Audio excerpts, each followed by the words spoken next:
Galera, beleza? Como é que vocês estão? Meus amigos, fim de semana movimentado e mais uma vez quero começar o vídeo hoje falando da nossa democracia, porque a Folha de São Paulo vem se mostrando bem descontente e insatisfeita com as coisas que estão acontecendo com o Brasil, a começar com a Polícia Federal. A Folha aí publicou uma nota que até elenca uma possível razão para eles não terem sido convidados a participar, da conversa com o Andrei. A Patrícia Campos Melo publicou mais uma nota comentando sobre a questão do artigo 19 e alguns problemas disso daí. E teve uma das fontes, um dos especialistas consultados, que chama a atenção.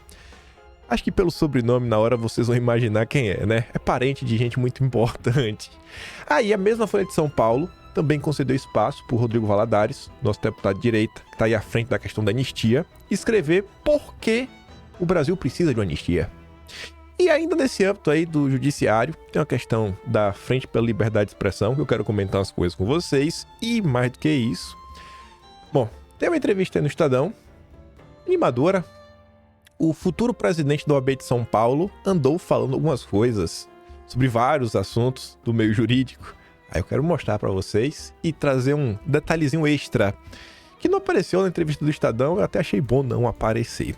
Aí depois vamos falar sobre direita versus esquerda, a eleição 2026, já tá com tudo, pesquisa, Lula já escolhendo vice, recomposição de forças, reforma ministerial, confusões na própria esquerda, a gente aí pedindo que deputados do PT sejam expulsos do partido, e do lado da direita também tem as suas confusões. Aí eu quero comentar, fazer algumas ponderações, etc. Enfim, tem muita coisa pra gente comentar no vídeo de hoje e vamos, que é pra tempo de comentar sobre tudo. E vejam só. Já começar, com a boa. Polícia Federal não é uma PM e doutor Andrei se incomoda muito por pouca coisa. Manchete já salta aos olhos. Cada inconsistência de acusação será uma chave para garantir a impunidade de golpistas. E quem está escrevendo isso daqui, pelo subtítulo, acho que já deu para sentir que o cara não gosta muito da turma da direita, que tá tratando como golpista. Aí veja, o diretor da PF, o Andrei, vem se incomodando muito por pouca coisa, processa um deputado, exclui um repórter de suas rotineiras conversas confidenciais, nas quais fala o que quer, sob o compromisso de não ser identificado. Eu estou surpreso, para mim isso aqui eu realmente não sabia disso. E para mim é uma revelação. Rotineiras conversas confidenciais. E eu que achava que só a Globo que tinha um Google diferente, que eles pesquisam, eu acho, informações que ninguém tem, os famosos vazamentos. Pode-se suspeitar, quem levanta essa suspeita é a própria Folha de São Paulo, que sua zanga venha de reportagens que mostram lacunas nas 1000 páginas de relatório da PF conhecido sobre a armação do golpe de 22/23. O trabalho da Federal foi minucioso e contundente em muitos aspectos, porém, deu mais. Seu ponto fulcral, as ações de 15 de dezembro com a possibilidade daquele plano de eliminar Lula, Alckmin, o ministro, é ralo. Nas palavras da representação da PF do dia 19 de dezembro. Pelo que se obteve, as ações desse grupo tiveram seu ápice no dia 15, data em que possivelmente seria realizado prisão, eliminação na cidade de Brasília. E o Hélio Gaspari diz, possivelmente. Outro pilar da denúncia é a minuta do golpe, que seria dado a partir de um decreto do presidente Jair Bolsonaro, instituindo o estado de defesa. A minuta existe e foi discutida, mas não foi assinada. Construindo-se a acusação a partir do pressuposto de que teria sido assinada, cai-se a lugar nenhum. Já uma acusação construída a partir da redação da minuta e de sua discussão dá mais trabalho, desde que deixe o julgamento aos juízes. Os indiciados serão defendidos nos tribunais e cada inconsistência da acusação será uma chave para garantir a impunidade de golpistas que ao longo dos anos anunciavam publicamente suas intenções.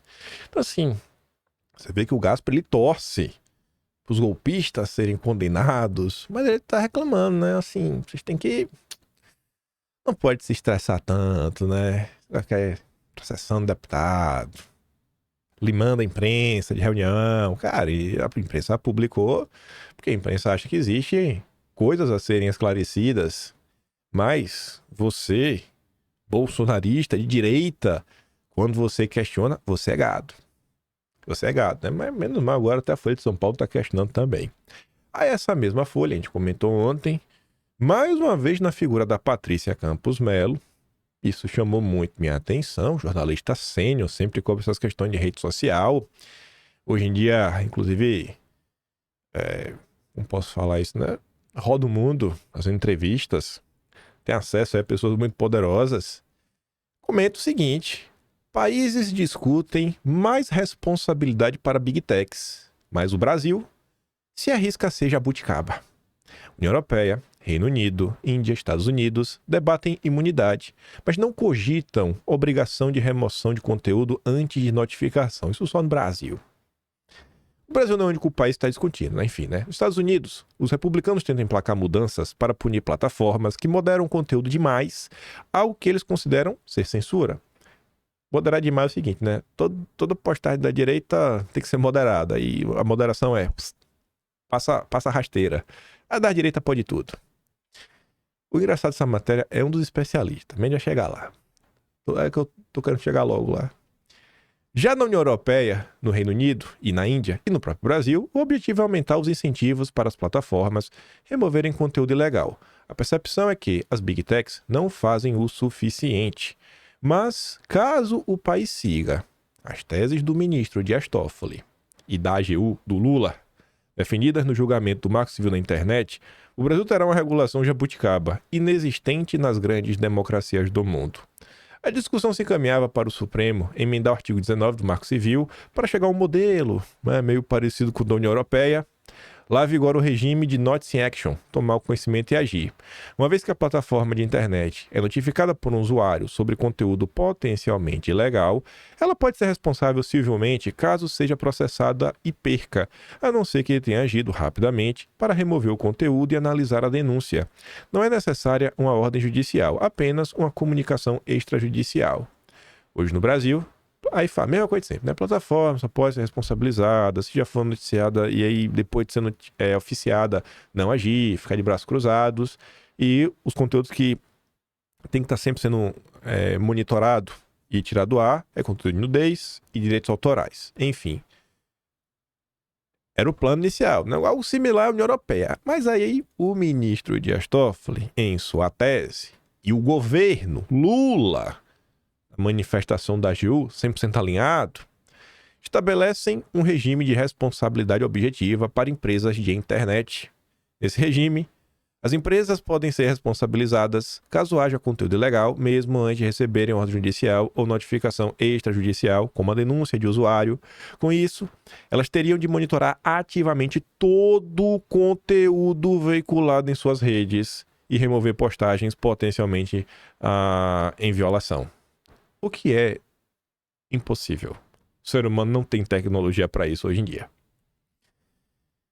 Os ministros do Supremo e a AGU propuseram uma lista de conteúdos vedados que poderiam gerar essa responsabilidade objetiva. Entre eles, crimes contra o Estado Democrático de Direito, aquele negócio meio aberto, né? Que tipo assim, rapaz, ato de terror, enfim, e oposição a medidas sanitárias. Até trouxe 3 coisinhas pra gente falar sobre isso hoje. A gente falou sobre isso ontem. Mas vamos continuar. A obrigação de monitoramento é uma excrescência. Não existe em nenhuma das grandes jurisdições democráticas, diz Beatriz Kira, professor de Direito da Universidade de Sussex, no Reino Unido. Não é essa pessoa. Vamos chegando lá. Tanto a legislação da União Europeia quanto a Lei de Segurança Online do Reino Unido, que entrou em vigor em 2023 e está em fase de implementação, estabelecem que não há responsabilização por conteúdos sem notificação extrajudicial e não pressupõe monitoramento. Aí vê, agora, aspas, há uma tendência mundial de regulação dos deveres das plataformas, porque esses modelos de isenção de responsabilidade, como a seção 230 dos Estados Unidos, partem do pressuposto que essas empresas eram atores neutros que não interferiam na gestão de conteúdo. Tem gente aí pra falar com a Patrícia Campos Melo. Laura Mendes. Mendes. Sobrenome conhecido, né? Mendes. Dá aula, inclusive, lá no IDP.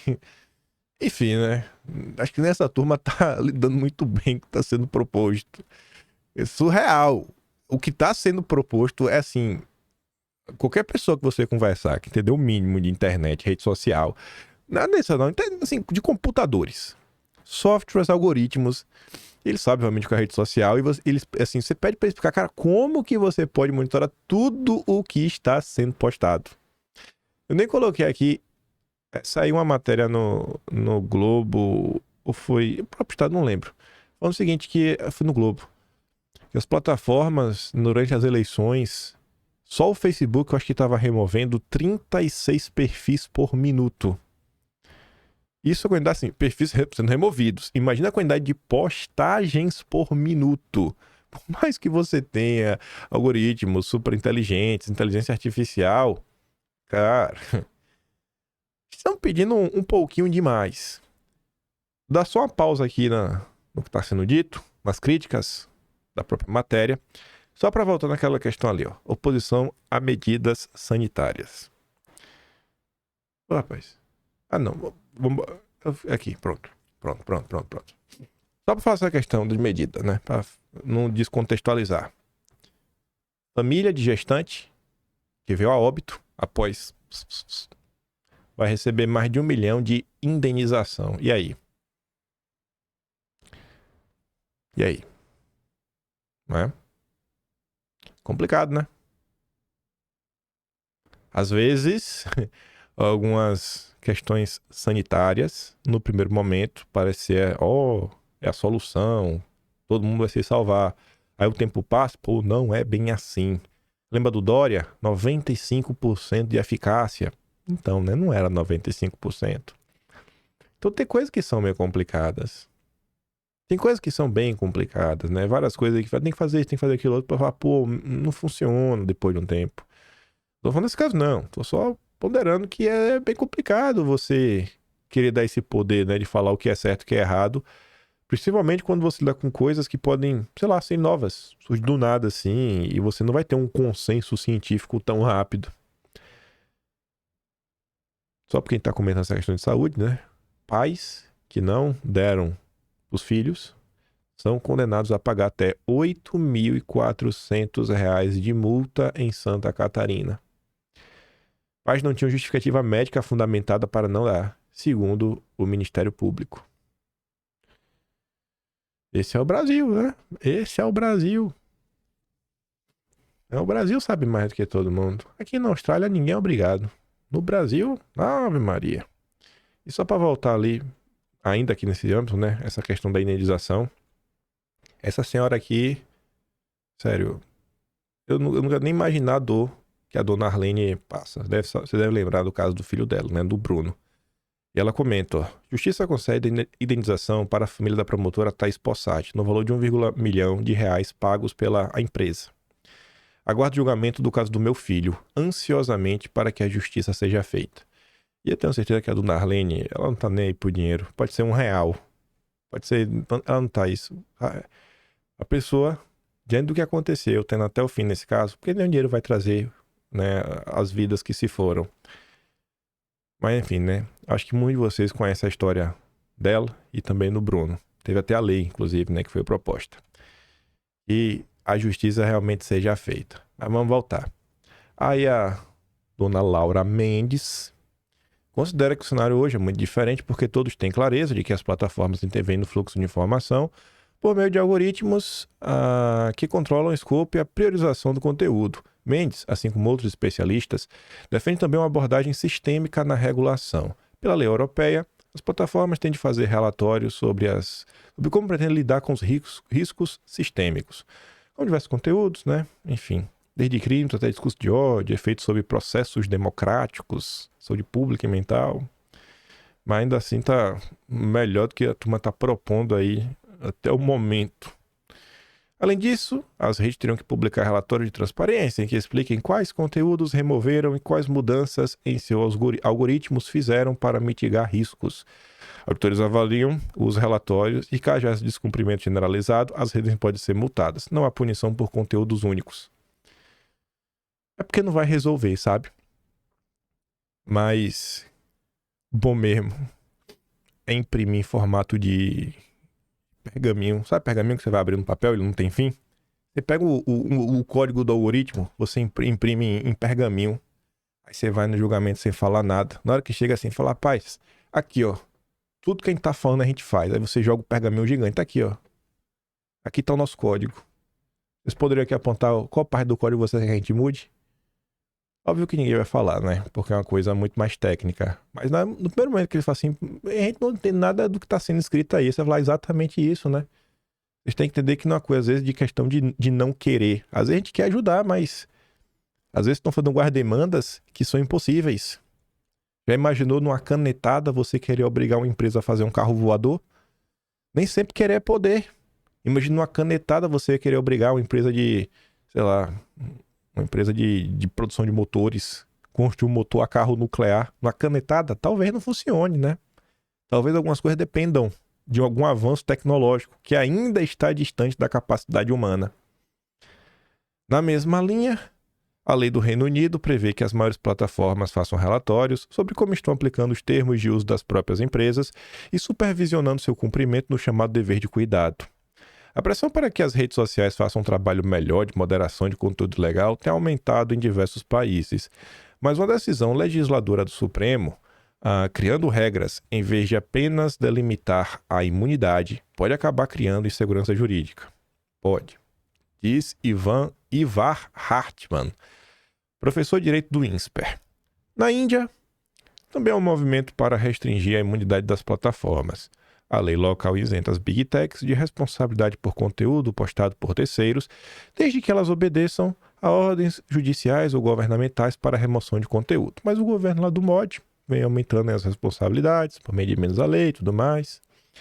Nos Estados Unidos, o debate segue linhas ideológicas. Os democratas, a esquerda, pressionam para ver exceções na imunidade concedida às plataformas. Já os republicanos entendem que as Big Techs agem como censoras, principalmente de vozes conservadoras.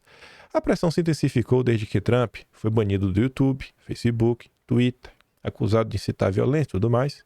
Há diversos projetos de lei anti-censura tramitando no Senado e na Câmara que devem ser reintroduzidos no ano que vem, com a maioria da republicana nas duas casas. Além disso, Brendan Carr, aquele que cobrou da Anatel algumas explicações sobre o bloqueio do Twitter, que foi indicado pelo Trump, para presidir a Comissão Federal de Comunicações. Ele já afirmou que o órgão deveria trabalhar em conjunto com o Congresso para que as empresas de internet deixem de ter carta branca para censurar discurso legítimo. Podemos ter mudanças nos próximos anos. O jornalista Luiz Fux, que eu acho que passa longe de ser um bolsonarista, diz que é o seguinte, posso estar enganado, mas do jeito que a coisa vai, não me surpreenderei se logo mais começar a haver manifestações nas ruas com centenas de milhares, milhões de pessoas contra a censura e em defesa da liberdade de expressão. Aliás, acho estranho que isso ainda não tenha começado. Ele não é bolsonarista. E tá vendo as coisas mais ou menos sob esse ângulo. No final do dia, meio que só tem a direita, para defender a liberdade de expressão. E aí o curioso é como a imprensa noticia isso. Lá vem a turma do Lauro Jardim, a Naira. O pedido que a Frente da Liberdade de Expressão fará Arthur Lira. Vai vendo. Essa frente, de autoria da Júlia Zanata, pretende defender a liberdade de expressão dos deputados. Para isso, ela vai a Arthur Lira pedir por medidas que garantam, a tal liberdade bolsonarista. A liberdade bolsonarista é só liberdade comum, É só você poder comentar sem ser perseguido, como a turma da esquerda gosta. Dos 192 deputados que integram a frente, olha só, não caiam para trás. Acreditem se quiser. Na frente da liberdade de expressão não tem ninguém do PT, PCdoB e do PSOL. Nossa. Eu estou surpreso, sabe? Eu jurava que esses partidos iriam trabalhar. O PT do Lula não está apoiando a liberdade de expressão. Minha nossa. Estou surpreso, Naira. Estou surpreso, Jornal o Globo. Aí, já que o PT, PCdoB e PSOL não fazem parte, torna o grupo, né, basicamente composto por parlamentares conservadores ou de extrema direita. Não tem nenhum democrata. Quem também achou ruim foi a FENAGE, Federação Nacional dos Jornalistas, né? Vem a público manifestar mais veemente repúdio à indicação da deputada Júlia Zanata, porque, segundo eles, a Júlia assedia a jornalista, os processando. O advogado constitucionalista, especialista em liberdade de expressão, Adair Marcília, primeira advogada aí dos casos, né, do inquérito das fake news, na época da Cruzoé. A FENAGE condenou que Júlia Zanata presidisse a Frente pela Liberdade de Expressão por ser autora de processos. Entender que processar alguém é assédio vulgariza o conceito de assédio. Entender que defender liberdade é não acionar o judiciário vulgariza o conceito de liberdade. Uma coisa, outra coisa. Mas nossos grandes jornalistas, eles deveriam também se mover sobre outros assuntos, né? Eles abriram a boca quando a Folha foi excluída da reuniãozinha. Agora, quando pessoas da direita são silenciadas, eles não falam nada. Nossa querida Folha de São Paulo, né? Vou chamar de querida. Amanhã já não presta de novo. Mas hoje, numa exceção, hoje foi o dia relógio. Porque 2 vezes no dia, né, o relógio bate certo, meu relógio parado. Então, as 2 vezes por ano que bateu certo. Eu fui abrir um espaço para o Rodrigo Valadares comentar sobre a questão do 8 de janeiro. Eu acho que o deputado mandou bem. Ele comenta assim, ó: os participantes dos ataques de 8 de janeiro devem ser anistiados? Sim. E o subtítulo já chama até atenção. Até parlamentares de esquerda avaliam como excessivas as penas aplicadas. O instrumento pode proporcionar pacificação social e corrigir injustiça. E o Rodrigo comenta: o Brasil acompanhou de perto, perplexo, o desenrolar dos episódios relacionados aos atos de 8 de janeiro. A forma como os envolvidos foram tratados pela justiça suscitou questionamentos sobre proporcionalidade, causando impacto significativo tanto na sociedade quanto no cenário político nacional. Além disso, uma parcela da imprensa desempenhou um papel controverso, distorcendo os fatos, moldando narrativas que, em muitos casos, carecem de precisão e equilíbrio. Não há dúvida de que a depredação de prédios públicos e atos de vandalismo não são compatíveis com os princípios de um Estado democrático de direito. Contudo, rotular esses atos como uma tentativa de golpe de Estado levanta dúvidas sobre a adequação dessa interpretação. Um dos pontos mais preocupantes foi a condução dos processos judiciais. Muitos cidadãos foram presos e submetidos a julgamentos coletivos em contrariedade ao princípio fundamental de que a análise de crimes deve ser feita de forma individualizada. A pressa e a pressão social parecem ter atropelado os trâmites legais, levando o Supremo Tribunal Federal a aplicar penas severas, inclusive a réus primários, sob a alegação de que se tratavam de gente que toca o terror. É curioso notar como o termo terror maisista foi empregado de maneira ampla e questionável.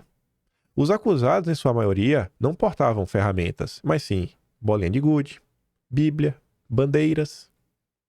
Esse contexto contrasta radicalmente com a definição tradicional de atos de terror, que envolve a utilização de meios violentos para atingir objetivos políticos ou ideológicos. Ainda mais inquietante é o tratamento discrepante em relação a eventos passados de maior gravidade e impacto letal. Enquanto os atos de 8 de janeiro foram tratados com um rigor extremo, outros episódios de violência ou subversão não receberam a mesma atenção judicial ou midiática. E eu acho que o Rodrigo ele não está citando nenhum episódio em específico, porque ele ia ter que falar em alguns grupos de esquerda. E aí talvez aquele cara de esquerda que está lendo chegou até esse parágrafo e até sei lá.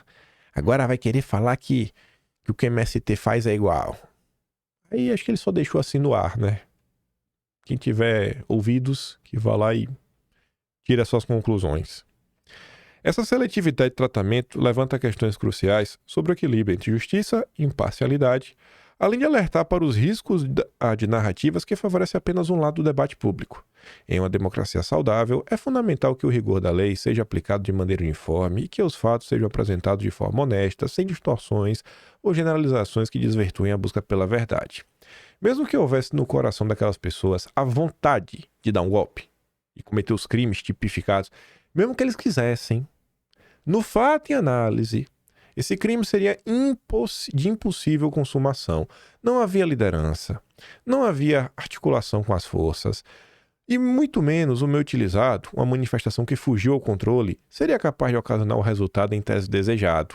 Isso é o que o nosso direito penal fala sobre crime impossível, que é o excludente de tipicidade.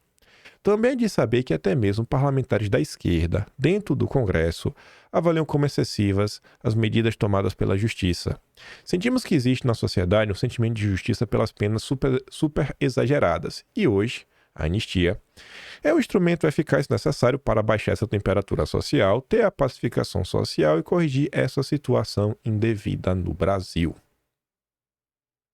Achei o texto ok, bom falar para quem pensa diferente, né, de nós, porque eu acho que o convertido já tem sua opinião formada e ele já está apoiando a anistia.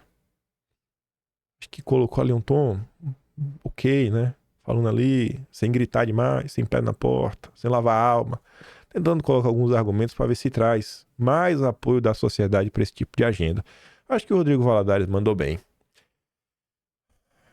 que me surpreendeu bastante foi isso aqui. 3 da manhã de hoje, notícia fresquinha.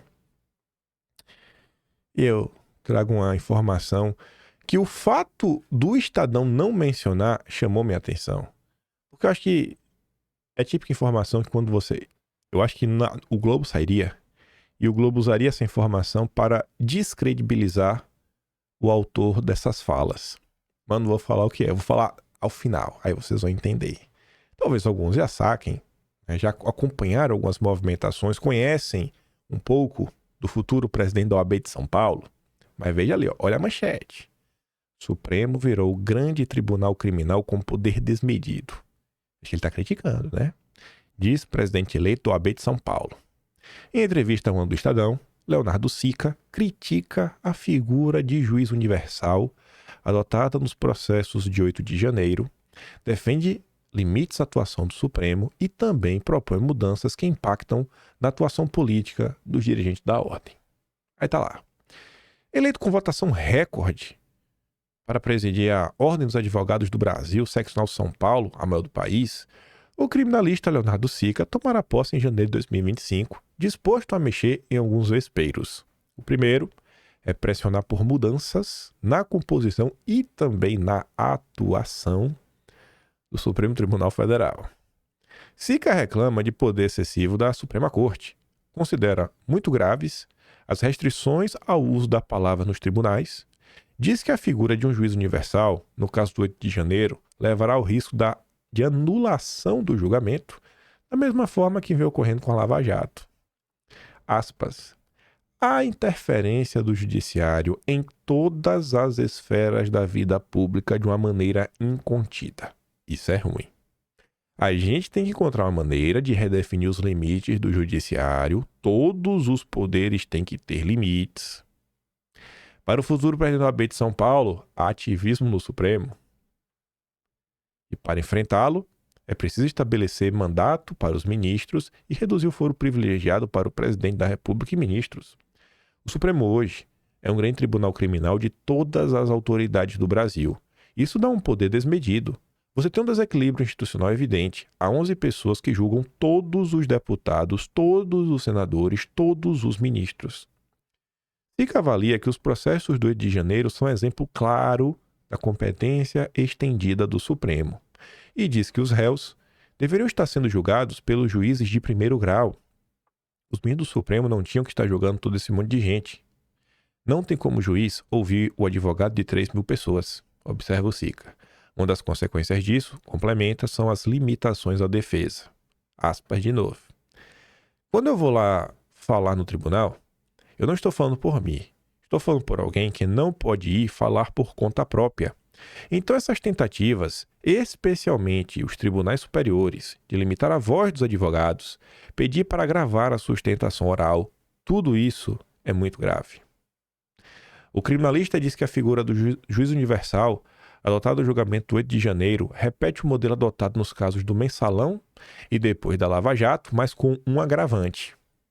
É mais do mesmo, mas agora com um viés mais politizado. O presidente da OAB tá atrás de briga, viu? Ele acredita que o caso pode ser anulado futuramente, com mudanças na composição da corte.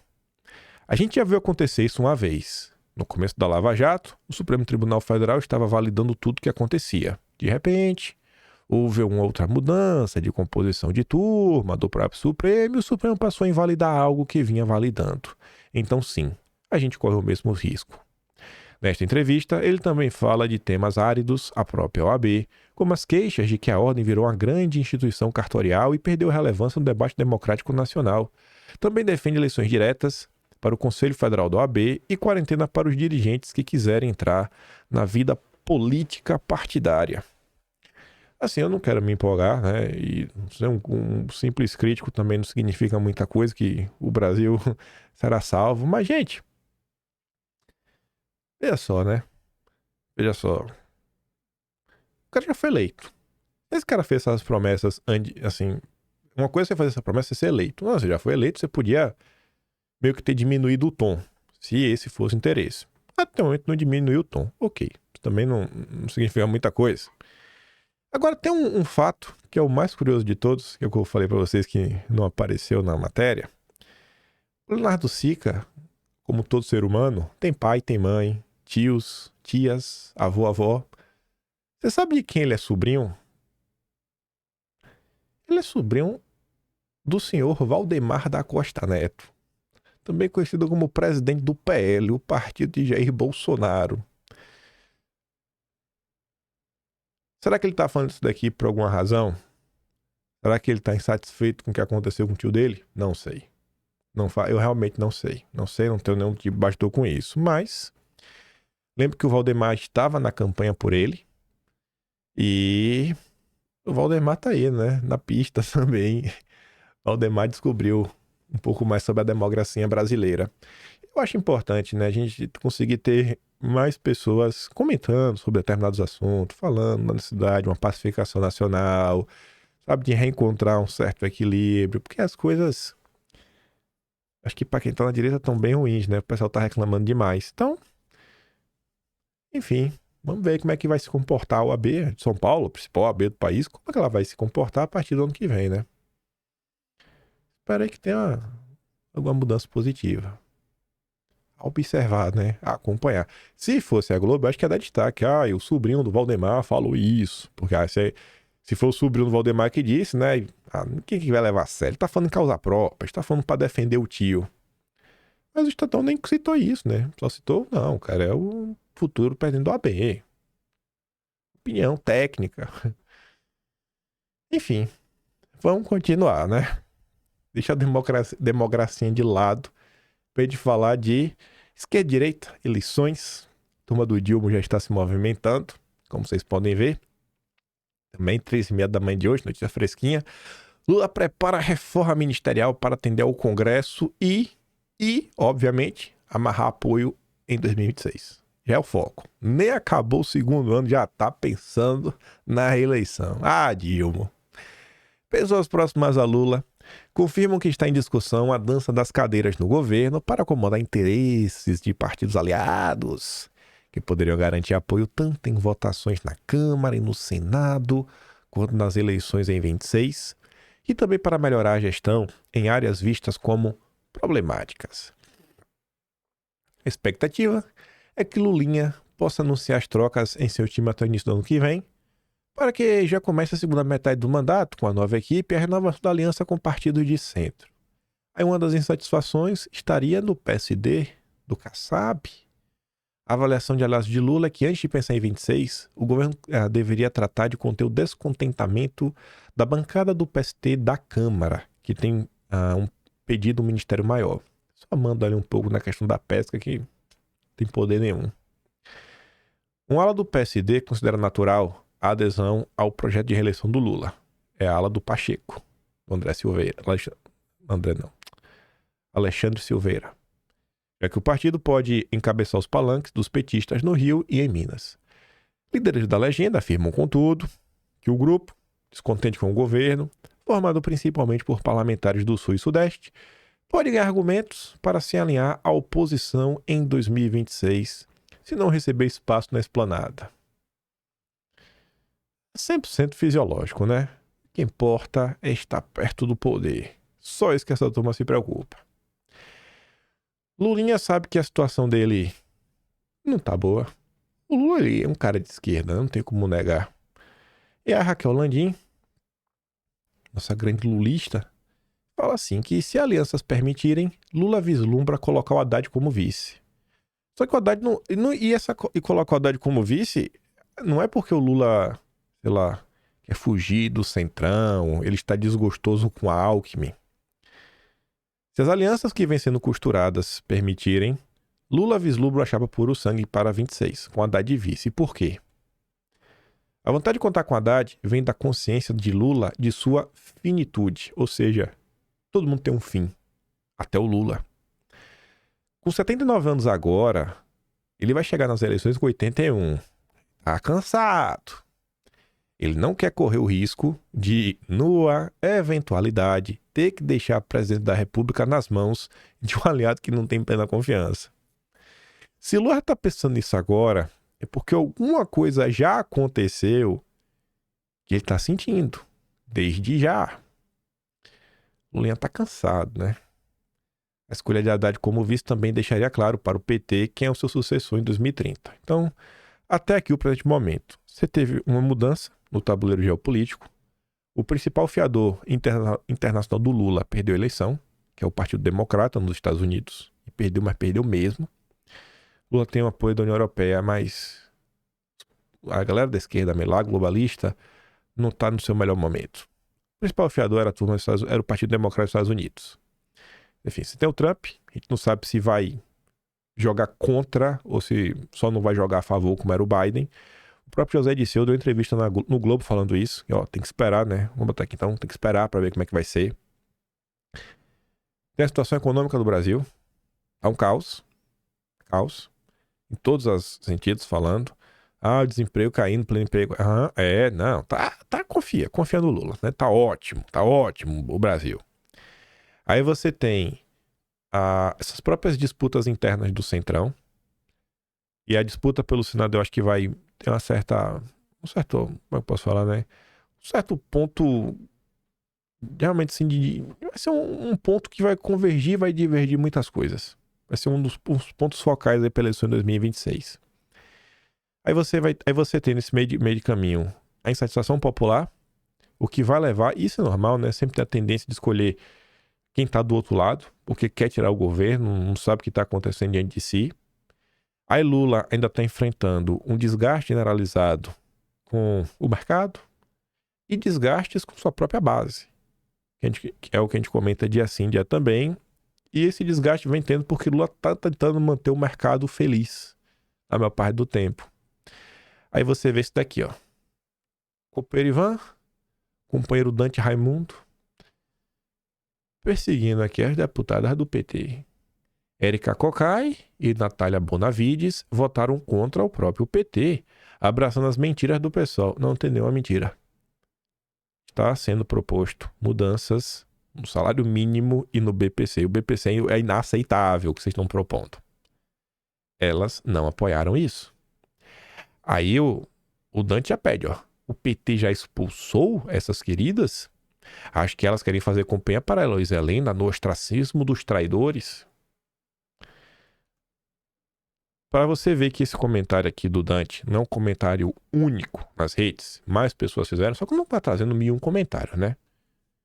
Leandro Fortes é jornalista de esquerda, trabalha no Brasil 247, se eu não estou enganado. Acho que também tem passagem para os outros portais. Assim, é um cara que acompanha o que está acontecendo. Acompanha o debate interno da esquerda. E olha o que ele escreve. A importância de escolher bem o seu candidato.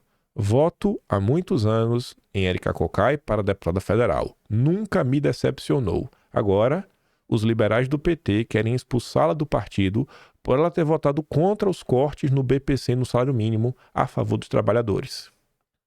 Tem essa movimentação, a caça às bruxas. Quando eu estou do PSOL, eu estou do PDT, do próprio PT. O PDT tá lá, o Márcio Benavides, enfim, cara do PDT, tá meio que na liderança. Ele tá apoiando esse projeto. Aí ele não tá sendo cansado pelos petistas. Mas tem pedetista pedindo para Carlos Lupe renunciar ao Ministério da Presidência e desembarcar do governo. Tá, assim, uma questão fraticida para todos os lados que você observa dentro da esquerda. Ah, mas você só critica o PSOL e os webcomunistas. Tem que atacar a oposição. Quem ainda não entendeu que essa turma é a oposição mais perigosa em momentos de pleno emprego, crescimento econômico, redução da miséria e retorno dos investimentos em saúde, educação e moradia? Você quer entender essa frase aqui? Ontem para vocês, né? Era para mim hoje de manhã. Eu tava uma live lá no canal só para responder pergunta. E aí me veio uma coisa na cabeça no meio da discussão. Eu ainda não consigo formular uma tese. Mas sabe quando você percebe que existe um certo padrão? Sempre naquele período do ano acontece alguma coisa, tipo o espírito natalino, que você perdoa alguém, você reflete sobre o ano, se você fez o que devia fazer, às vezes fica triste, fica feliz, mas vem aquele momento de reflexão, sempre acontece isso. O que é que acontecia no final do segundo ano do governo Bolsonaro? Governo com problemas, eram outros, né? E as motivações também eram outras, e Bolsonaro também não era Lula. Mas você via que estava assim num momento que não conseguia entregar tudo que as pessoas queriam. E tinha uma ala que basicamente chamava Bolsonaro isso, aquilo outro, papapá, pipipi. E aí Bolsonaro, ele riscou a linha no chão na época e foi dali que surgiu um termo que por muito tempo o pessoal utilizou, que é o termo direita burra. E esse tipo de comentário é que você já viu em outros momentos. Você só critica fulano. Por que você não fala do Guilherme Boulos? É tipo, ele tá colocando, então assim... Quando a turma da direita fica insistindo naquela história de vocês já viram a esquerda brigar em público, por isso que a direita sempre perde. Gente, a gente tem que... Se a gente quer ganhar, a gente tem que entender por que eles ganham. A esquerda não ganha porque eles não brigam em público. Não, o ponto não é esse. A esquerda ganha porque ela é organizada. E a esquerda, ela tá perdendo poder no Brasil. Por quê? Porque ela se desorganizou.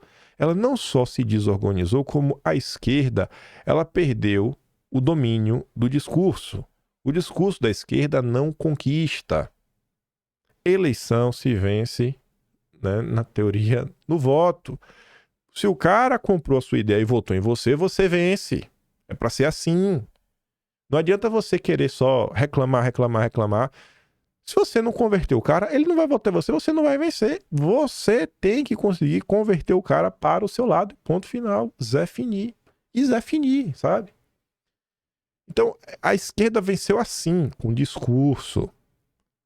Discurso que foram anos de criação. A esquerda que está aí hoje, inclusive no poder com Lula, ela está militando ativamente, se organizando desde os anos 60. José Dirceu está naquelas primeiras levas das pessoas que foram para Cuba. Dirceu está nessas primeiras levas. Dirceu está onde hoje? Está aí até agora. O Roberto Freire, comentei no vídeo ontem, estava aí durante todo o processo do regime militar, criticando, estava na UNE e tudo mais. Então, assim, essa turma está aí há anos. Há anos. Eles venceram por trabalhar durante anos. A esquerda venceu por ter organização, por ter um projeto programático, por ter um plano. Não é porque eles não brigam em público. Eles sempre brigaram. É porque não tinha rede social lá atrás. Então a gente tem que tentar fazer um diagnóstico melhor das coisas. Diagnóstico mais honesto. Olha para isso daqui. Pra você ver o nível que as coisas estão. Você acha que isso aqui é normal? Criaram uma lista que são os alvos. Uma lista de alvos na internet, de perfis. Esse perfil do Lula é um perfil mais ou menos grande. Ele é mais cirista, né? Gosta do Ciro Gomes. Acabo de descobrir que eu estou numa lista de supostos fãs do nosso companheiro Jandes Manuel. Eu e mais 15 perfis, todos ou quase todos petistas. E como podem ver, já sabem o que fazer. Esse tipo de coisa explica o tanto de gente que me ataca em nome dele por aqui. Aí você vê, ó. Se divirtam com os detratores. Já sabem o que fazer. Artilharia. Ó, que artilharia aqui, ó. O nível que as coisas estão do lado de lá. Só um milagre. Só se eles quiserem que o Lula vença, né? A situação pode estar horrível. Horrível. E eu acho que, assim, a tendência é a direita a vencer. Só que que vitória que vocês querem? Só tirar o Lula ou vocês querem algo um pouco melhor? Aqui eu peço que, pelo amor de Deus, não permita que eu cometa nenhuma injustiça no que eu vou falar aqui nos próximos 2 minutos. Vou começar primeiro com isso daqui, ó. Tarcísio. Cara, em termos de gestão, de obras, que é o que ele inclusive fez, né, enquanto ministro de Bolsonaro, tá aí sempre apresentando uma coisa. Tarcísio colocou essa postagem, né, ontem, comentando aí, né, o que é que você faria com 60 bilhões? Em São Paulo a gente tá fazendo mais metrô e mais trem. E tem uma galera que, às vezes, assim, realmente tá sentindo na pele as melhorias que tá acontecendo no estado. A galera gosta, pô, rapaz, sensacional, etc, tudo mais. Muito bom. Só que nenhuma pessoa é 100%, né? Nenhuma pessoa só acerta o tempo todo. Tem os seus acertos, tem seus erros. Aí o ponto vem, até que ponto os erros incomodam tanto os acertos? Até que ponto também os acertos são tão bons assim? Enfim, né? Aí eu deixo pra cada um julgar. O Tarcísio teve um episódio recente que não é culpa dele, não é culpa do The Hit também. Aí você vê, a imprensa pega aquele caso isolado, que foi a coisa que aconteceu lá com... Qual é o nome, senhor? Dos policiais, da ponte, etc. Mas para querer justificar toda a questão, colocar câmeras, né, nos policiais. O Tarcísio era um cara que bateu de frente na questão da câmera. Eu acho que vocês entendem, né? Porque a turma da esquerda quer colocar câmera nos policiais. O Tarcísio não quis. Depois desse episódio, da pressão, o Tarcísio meio que recalculou a rota. Falou, pô, não, beleza, vamos colocar câmera. Aí a galera ficou assim, pô, reclamando. E 2 dias atrás, o Tarcísio tinha comentado, né, que virou lei, que foi a restrição para o uso de celulares nas escolas públicas e privadas do estado de São Paulo. Que é um negócio também meio complicado. Ao mesmo passo que o celular atrapalha e muito, né, na sala de aula, o celular é uma das formas de você filmar o que o professor anda fazendo, você poder até denunciar. Aí fica naquela coisa, né? E aí? Como é que resolve o problema? Que não pode deixar o menino usar o celular o tempo inteiro, mas também o menino tem que poder, né, filmar se alguma coisa estiver acontecendo com ele. O juiz Diniz comentou sobre o caso. Registrei meu voto contrário ao projeto. O uso indiscriminado de celulares já não era permitido em qualquer escola. Como pai de aluno do ensino fundamental, não abro mão que meus filhos tenham seus celulares para que possam me acionar a qualquer momento, seja na escola ou fora dela. Em tempos de ataques em escolas, de violência escolar, de professores militantes que doutrinam alunos do ambiente escolar, é necessário que o aluno tenha a ferramenta adequada para provar o abuso intelectual do docente. Vou propor a instalação de câmeras em todas as salas de aula, inclusive com áudio, para que cada pai tenha um acesso ao vivo para a sala do seu filho, mas já sei o resultado.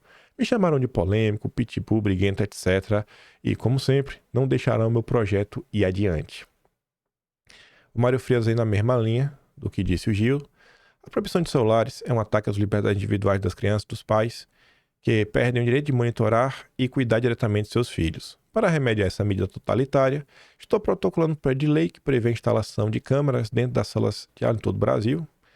Se o Estado quer interferir, que faça o contraponto. Instale câmeras na sala de aula, com acesso liberado aos pais. Afinal, o mesmo Estado que coloca câmeras nos uniformes de policiais pode garantir vigilância nas escolas, onde estão nossos maiores bens, as crianças. Então, coloca aí, né? Se você vê que não acaba sendo um comentário crítico ao Tarcísio, mas também uma crítica de boa, não vai ser igual aos petistas. Ai, vou expulsar, já expulsou Mário Frias, não vai ser igual ao petista, né? Eu quis trazer isso daqui por uma razão. Não é pra ficar jogando pedra no Tarcísio nem nada. Aqui é só uma questão pontual. E eu nem parei para ler esse pé de lei. Mas como o Gil Diniz votou contrário, eu acho que deve ter alguma coisa, enfim, que deve prestar atenção, que talvez não seja tão bom assim. O ponto é que vai vir a eleição em 2026. Se a direita, gente, fica nessa de só debater, tirar o Lula, o Lula vai sair. Só tirar o Lula, beleza, tirou o Lula e aí depois? Aí depois não adianta querer reclamar que nada muda, não sei o quê. Eu não tô falando que o Tarcísio não vai mudar. O que eu tô falando é que, sabe, tem que se definir um pouquinho mais quais são os desejos, os objetivos finais da direita. Onde ela quer chegar? Onde a direita brasileira ela quer chegar? Qual é o plano da direita brasileira? Plano programático dela, cara. Precisa ter, pelo bem da própria direita. Sabe? Pelo bem da própria direita. A priori, Bolsonaro é candidato. Não for ele, é ele também. Sei lá quem que vai ser o vice. Tem nem que Tarcísio seja governador. Mas se discute aí tanta coisa no dia a dia, sabe? Uma coisa aqui, uma coisa acolá. E não se discute, às vezes, assim, cara, os rumos da dita direita. Tem que se discutir isso, tem que ter um certo aprofundamento. A esquerda venceu exatamente por isso, por discutir, né? Definir o que é a dita esquerda, né? Até eles se desfiguraram já por completo. Então, assim, nem tudo, nem tão pouco, né? E a gente não pode também agir igual os petistas, diante da Erika Cocai e da Bonavides votarem contra a questão do BPC. Aí não presta mais, vou perseguir. A mesma coisa aqui, o Mário Frias e o Tarcísio comentando, aí agora, a partir de agora também, o Tarcísio não vai prestar mais e o Amo não vai prestar. Não, aqui é desavença. É desavença. Agora também existem outros tipos de desavença. Outros tipos. Tem muito... Nada vai ter uma regra total, pelo menos pra mim. Eu acho que a maior parte das coisas vai ser caso a caso. Que as pessoas vão ter que parar, pensar, refletir, falar assim, rapaz, será, velho? Será que sim? Será que não? Esse vídeo aqui circulou bastante. Quer dizer, várias pessoas comentaram sobre esse vídeo, né? Teve nos últimos dias, Chico Linguiça foi lá no antagonista e ele falou, tá mentindo, fake news, tudo mais. Mas vamos ver o que ele diz aqui primeiro. Escuta isso aqui. Você acha que o bolsonarismo tem sobrevida, vai se transformar? Os elementos, o que eu sinto e o que eu vejo nas conversas com essas figuras, eles estão loucos para se livrar do Bolsonaro e construir suas respectivas carreiras com estrutura política. E o Valdemar foi muito habilidoso nisso. Se vocês repararem na eleição de 24, o Valdemar pegou os principais deputados do bolsonarismo e fez eles montarem ramificação política nos respectivos estados. Então, o Nicolas montou base em Minas, o Felipe Barros montou base no Paraná. Todos os favoritos do Valdemar montaram estrutura com o PL, já para, você não vai ter tanto susto com o Bolsonaro. Se o Bolsonaro morrer amanhã, você já tem estrutura. Então, eles foram habilidosos, e o Valdemar também foi habilidoso, em oferecer essa estrutura em território nacional para que eles pudessem ter um pós-bolsonarismo legal. Só que o Marçal mostrou pra gente, e essa candidatura do Marçal, ela foi sintomática, de que eles estão loucos à procura de um pós-Bolsonaro, a ponto deles terem se namorado pelo Marçal, e mesmo com ordens do Bolsonaro, ficaram se namorando. Porque qual é o sinal deles? É muito caro hoje para o Bolsonaro. O custo tá ficando caro, você tem que comprar uma briga com a Suprema Corte o dia inteiro. O Bolsonaro sai tomando decisões que às vezes não são convenientes para eles, o apoio é caro. Então, e se pintar alguma outra coisa? E se essa coisa for eu mesmo, no sentido, o Nicolas pensando, né? O Nicolas ele já se viu, eu me basto. Né? Eu não posso ser candidato a presidente ainda, mas eu posso ser a liderança da direita. Então, todo mundo começou a criar seus polos específicos de poder. O que eu acho que vai ter o império bolsonarista, que tem uma extensão nacional, começar a ter seus reis regionais, e esses caras vão começar a brigar por poder, como já estão brigando. Então, existe hoje uma guerra fria dentro do bolsonarismo, em alguns lugares uma guerra bem quente. A família vai ficar lutando para manter a unidade disso, e acho que a questão da eleição de 26, a eleição de 26 para os bolsonaristas é sobre manter o controle imperial do Bolsonaro sobre o grupo, mas não vai dar pra segurar. Os caras já estão pensando no pós-bolsonarismo e a grande verdade é que um cara como o Valdemar adoraria que isso acontecesse. E a relação entre ele, de entrega mútua, ele e os parlamentares, tá muito boa. Isso todo mundo sabe, né, Brasília? Sobre a posição do Valdemar, eu não faço a mínima ideia. Talvez o Valdemar pense nisso. Em relação aos deputados, o que eu sei é o seguinte, tem muito deputado que assim, irmão, eu sou Jair Bolsonaro.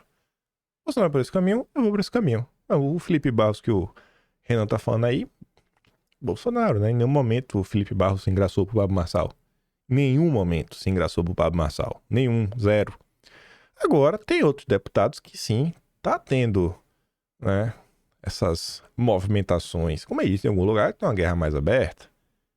Gente aí que fica dando entrevista o tempo todo, que agora a narrativa da vez é falar que Bolsonaro perdeu a essência quando começou a demitir os ministros da área ideológica.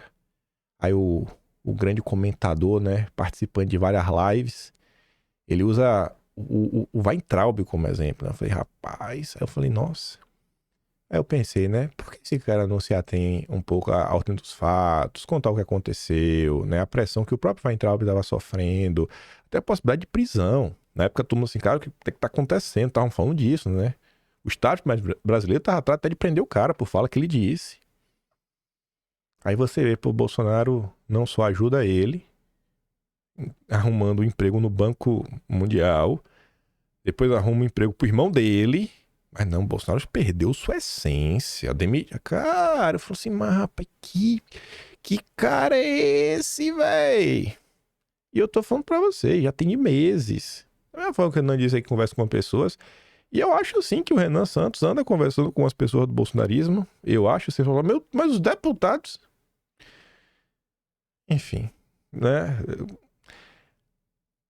A direita, eu acho que ela tem que discutir os caminhos que ela quer seguir. Direita, bolsonarismo, conservador, enfim, né? O que você quer, você tem que colocar, né, de forma um pouco mais clara. Eu acho que os deputados também. Mas acreditem, existe sim uma movimentação de algumas alas que hoje enxerga, cara, sem Bolsonaro seria melhor pra mim. Uma galera que às vezes tá pensando mais no seu próprio projeto de poder pessoal do que qualquer outra coisa. Vocês podem acreditar em mim ou não. Enfim, mantenham só isso na cabeça e reflitam. Reflitam, não precisa acreditar em mim não. Deixa que você, interiorizado em você, aí o tempo vai passando, você vai olhando as movimentações.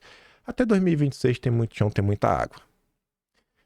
Esse vídeo aqui é curioso só porque ele confirma algo que todo mundo meio que sabia, mas é bom ouvir da boca do Renan Santos, que é o grande problema do bolsonarismo perante o MBL. Ora, o ativismo para, e aí as pessoas vão te apoiar mediante o horizonte de poder que você tem a oferecer. Isso a gente reparou muito. As pessoas lutavam com o MBL pelas causas ali até 17, 18. Quando surgiu o Bolsonaro tinha um horizonte de poder, as pessoas abandonaram completamente as causas e as pessoas começaram a apoiar pessoas. Né? E aí começou, aliás, é o início de todo o grande problema. Então, montar o partido foi uma maneira de, ok, eu encaixo um horizonte de poder com as propostas que nós temos. Ora, o ativismo para, e aí as pessoas vão te... O grande problema do bolsonarismo para o MBL é que o MBL acabou. O MBL era tido como o movimento de ruas que movimentava as massas. Ideias não têm perna. Política é feita com pessoas. É balela esse papel dele. O ponto é o seguinte, cara, pô, velho, o bolsonarismo tirou o nosso poder. Aquela matéria A Mão Invisível da revista Piauí de 2017, que falava do grupo de WhatsApp, do Faria Lima, MBL, que é sensacional, pra mostrar como o MBL, né? Nossa, lutava por ideias, né, Chico? Ah, mas lutava por várias ideias. Quem não te conhece que te compre. Vê aí, né? Inclusive por isso que vocês tentaram criminalizar as manifestações do bolsonarismo, porque se não for vocês que convocavam, né? Aí não presta. Tinha que ser por vocês ou pelo vem pra rua. Ah, nada como o tempo. Aí falando também de eleição e os destinos da direita, pra pensar bem, né? Qual caminho vocês querem seguir? E é aquela história, né? O inimigo do meu inimigo é meu amigo. Não sei, viu? Às vezes pode ser um aliado em potencial, mas amigo é complicado. A nova pesquisa sobre as disputas ao Senado e ao governo do Paraná. Enfim, tem a pesquisa aí da Ágio, vários cenários. Vamos aqui olhar primeiro o governo. O que lidera? Sérgio Fofocas. Paulo Martins em terceiro lugar. Depois de tudo que o Moro fez contra o Brasil como um todo, cara. Depois de tudo que o Moro fez em prol de desestabilizar o governo, criminalizar a direita. Acusações, assim, que, sabe, municiaram todas as ações, como, por exemplo, falar que estava interferindo na PF e tudo mais. Rapaz. Vocês sabem quem é a equipe que o Moro levou pra Brasília? Será que a equipe que o Moro levou pra Brasília... Será que tem alguém lá, em alguma coisa aí que vocês são bem críticos? Porque hoje em dia tá complicado você, né, fazer... Veja a questão da Polícia Federal, então assim, é só botar assim em termos genéricos. Tem coisa que no passado já foi amplamente debatida. Mas aí tá aí, ó. A população brasileira tá batendo, é Moro, Sérgio Moro na cabeça. Rafael Greca em segundo lugar. Tem o Greca com Alexandre Cury, aí o Paulo Martins tem mais 3% dos votos, mas Moro segue liderando com ampla margem. O brasileiro não aprende, rapaz. Sem o outro é com o cara Guto Silva do PSD mais desconhecido. Moro vai ainda mais pra cima, 37. Aí no Senado, Ratinho Júnior basicamente tá eleito. São 2 vagas. Quem é que tá em segundo? Deltan Dallagnol. Parabéns. Vocês preferem Deltan Dallagnol ou Felipe Barros? Porque o cenário que tá se desenhando é que o Ratinho Júnior ele tá eleito de qualquer jeito. Ele é um cara amplamente, né, aceito e aprovado no Paraná. Se ele for candidato ao Senado, ele está eleito. Então a briga é pelo segundo lugar. E aí? E aí? E aí? Vamos fechar com o Deltan? Com o Deltinha? Descolar do Bozo? Vocês vão tirar o Felipe Barros do Senado? Aí você vê ele também, né? Se você tira o Felipe Barros, Deltan continua em segundo. Se você tira o Ratinho Júnior da disputa, Deltan segue primeiro, Felipe Barros segundo. Esse é o Brasil. E ainda tem o quarto cenário, né? Botar Beto Preto do PSD. Empatado com Felipe Barros. Surreal.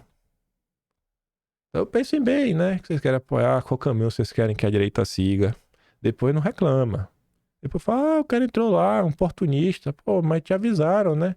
Tudo que as pessoas aprontaram lá atrás. Mas eu canso. Você fala tanto desse assunto, tá chato. Tá chato, né? Aí.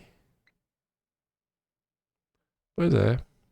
O que eu sei é que enquanto o Deltan Dallagnol compartilhava as notícias e as críticas, né, que faziam ao bolsonarismo e a acusação até do companheiro dele da Lava Jato, o Carlos Santos Lima, acusando a direita de ter um gabinete do ódio, o Felipe Barros estava lá na CPM da Fake News, batendo de frente com todo mundo e perguntando à generação dos Cruz se ele era amigo ou não era amigo do Ayan. Eu sei quem que estava lutando pela liberdade e eu sei quem estava do lado dos perseguidores. Mas vai lá, gente. Segue apanhando aí. Segue apanhando o grande Deltan Dallagnol. Depois não reclama. Enfim. Isso aqui eu comento depois. É uma coisa que rolou na internet ontem, então tô super pra comentar.